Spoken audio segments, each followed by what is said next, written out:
Bonjour, bienvenue sur Radio Sensation. Nous ouvrons un mag historique qui va nous emmener un peu plus loin que les frontières régionales, puisque nous allons aller débarquer avec Monsieur Guillaume le Conquérant du côté de l'Angleterre et plus précisément d'Hastings. On va parler de ces 3 jours, voire 4 jours de fêtes magnifiques qui vont se dérouler au mois d'août, les 6, 7, 8, 9 août. Cabourg, Dives-sur-Mer et Houlgat seront donc de la fête, mais pas que. Beaucoup de villes et autres communes et villages normands participeront également à cet événement.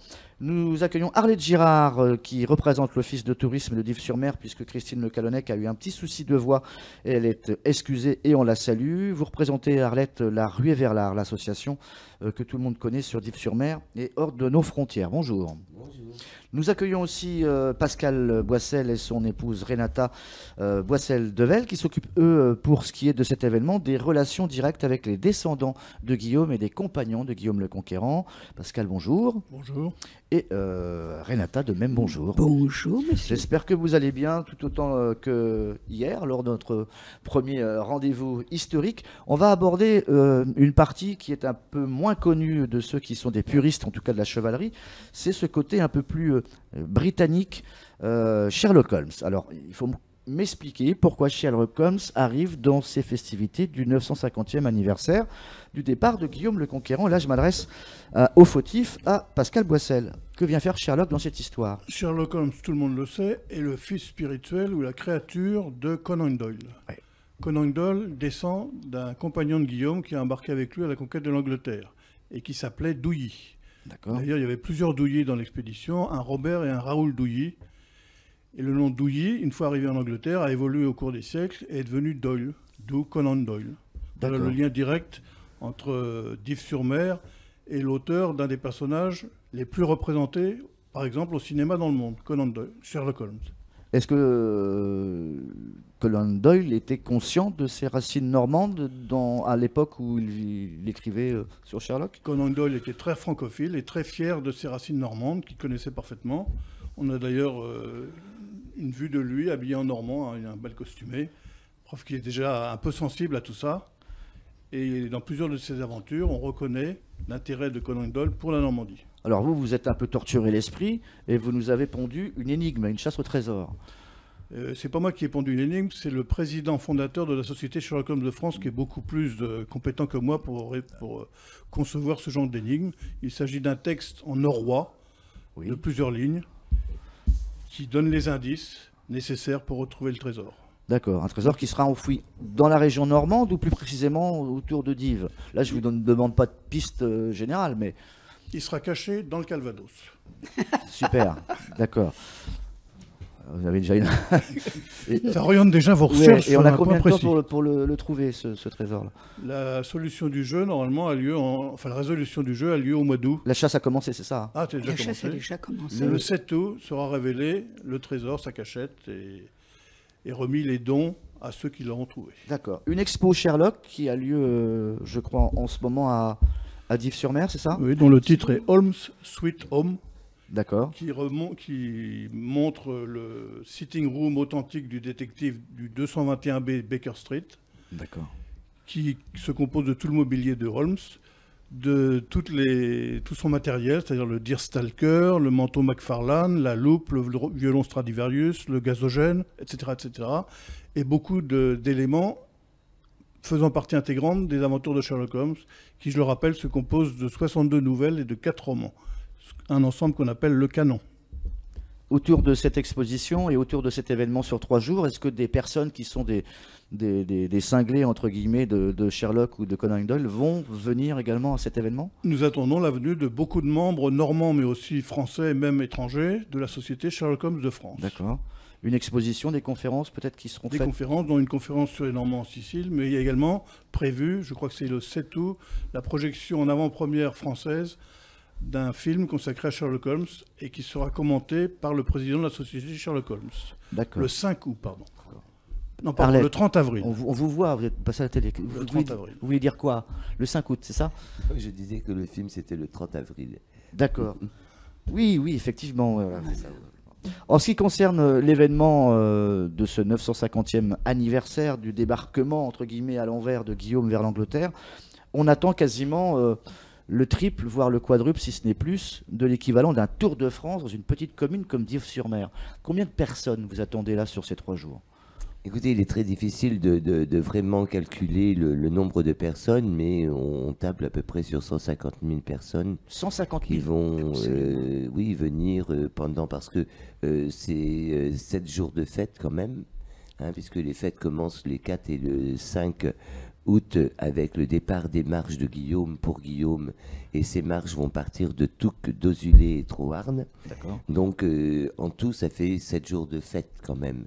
Donc je pense qu'on attend, voilà, c'est le nombre à peu près que nous avons sensiblement comptabilisé, possible autour de ces 5 jours de fête. Mais après, voilà, il faut laisser les choses se faire, l'engouement. De toute façon, je pense qu'on ne va pas pouvoir tirer les murs et ni le bord de mer. Donc il va falloir, oui, je pense, dans cet ordre-là. Est-ce que vous attendiez à quelque chose d'officiel au niveau d'une représentativité d'États, d'autres pays qui auraient éventuellement des descendants ou un lien direct avec cet événement, des Anglais, des Canadiens, comment ça va se passer? Je sais qu'au niveau des descendants, ils viennent d'un peu partout dans le monde.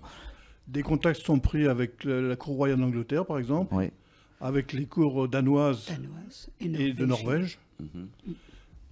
Également impliqués, en nous aidant beaucoup sur les opérations, il y a le département et la région qui agissent beaucoup, et les choses sont en train de se mettre en place au niveau, pour faire de cet événement un événement de portée internationale. Alors combien de ces petits fillots, comme on dit dans un film célèbre, de ces descendants seront là d'après vous? Pour moi, on aura au moins les 450 descendants 450, de notre fichier, mais il arrive des demandes tous les jours. Donc ces gens-là ont un lien direct, familial, de par leur mère, père et arrière-grand-père, etc., avec l'un des soldats et des compagnons partis avec Guillaume.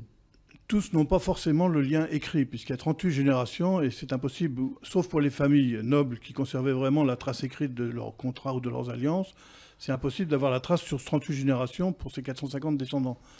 Mais la plupart ont des liens, sinon directs, du moins indirects, ou d'une ascendance par rapport à tel domaine ou tel château.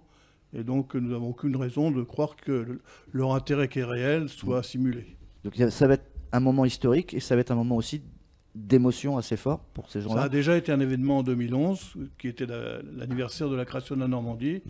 Mais à voir les réactions des gens qui nous contactent, c'est vraiment quelque chose qui fait partie de leur identité.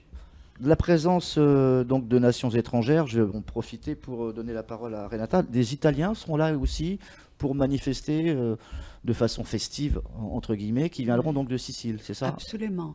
Et je crois aussi ce que les Siciliens, les Normands, les Siciliens attendent un peu de la Normandie, de nouveau avoir une certaine fusion. C'est-à-dire que le Normand de Sicile peuvent venir pour travailler, et pourquoi les Français ne vont pas là-bas en Sicile, c'est-à-dire pour qu'il y ait aussi également un échange commercial, pas simplement un échange culturel. Ça s'est perdu, ça, vous pensez, l'échange? Oui, absolument. Il s'est perdu pendant de nombreuses années. Et là, de nouveau, même la Norvège a envie de communiquer dans ce sens-là. Et je pense pour ça, il faudra vraiment une fête formidable pour que ça se met en route, pour que cette énergie se met en place, pour que tout le monde coopère, que c'est pas simplement l'Europe, mais non, cette fête devrait servir également à cela. Là, il y a eu, je crois, un institut danois qui actuellement fait des recherches ADN sur une partie des Normands de la Manche, pour savoir si véritablement ces gens qui sont dans le Cotentin sont des Vikings ou pas. C'est ça. Est-ce que on se sent plus Viking lorsqu'on est norvégien, danois, islandais, etc. Est-ce que le Normand se sent véritablement normand? Moi, je pense qu'il y a beaucoup de Normands qui se sentent véritablement vikings. Historiquement parlant, oui. Historiquement parlant, parce qu'en travaillant donc avec des reconstituteurs et beaucoup d'artisans et de créateurs qui travaillent sur cette époque, franchement, je pense qu'ils sont avant tout vikings pour la plupart et normands, quoi. Ça reste vraiment ancré dans toutes les discussions que j'ai avec ces personnes. Très bien, merci Arlette. Il nous reste encore un peu de temps pour juste vous rappeler que cet événement, eh bien, ça sera chez vous, en Normandie, que Radio Sensation, bien sûr, sera sur place pour vous faire vivre l'essentiel, en tout cas, de cet événement historique et familial. Un accueil aussi qui sera fait, je crois, pour les enfants, ça sera assez ludique. Il y aura des choses pour leur apprendre un peu, pour leur apprendre l'histoire, mais en tout cas pour leur apprendre une partie de leur histoire de la Normandie. Comment ça va se passer au niveau de l'accueil de ces gens qui vont venir des quatre coins de France et du monde? Les hôtels sont blindés? Alors, les hôtels sont blindés, ça commence à être blindé, mais nous travaillons d'arrache-pied pour trouver des maisons d'hôtes et des endroits d'hébergement. Il est vrai que, comme vous le disiez, ça vient du monde entier, puisque nous avons des Belges, mais nous avons des Polonais, nous avons des Hongrois, nous avons des gens qui arriveraient d'Espagne, et il y a vraiment des demandes de partout, hormis des descendants qui, eux, arrivent du monde entier, mais dans les troupes de reconstitution, dans les animations, c'est vrai qu'il y a beaucoup de demandes étrangères pour venir rejoindre cette fête. Donc c'est vrai que l'hébergement, il va falloir que ce soit un petit peu le système D, et que chacun se débrouille pour trouver à loger. Le périmètre est en train de s'agrandir. On a l'habitude. Et toutes les villes de Normandie participent justement pour loger tous les touristes. Ah ouais, ça, il faudra faire appel à tout le monde, faire appel comme autrefois Guillaume l'avait fait. 6, 7, 8, 9 et plus 6 affinités août donc 2016 avec cette belle fête qui se déroule entre autres à Cabourg, Dives-sur-Mer, Houlgat et au-delà pour ce 950e anniversaire du départ de Guillaume le Conquérant vers l'Angleterre. On en a donc retracé les grandes lignes. Merci d'avoir été nos invités et à très vite. Merci de nous avoir accueillis. Au revoir.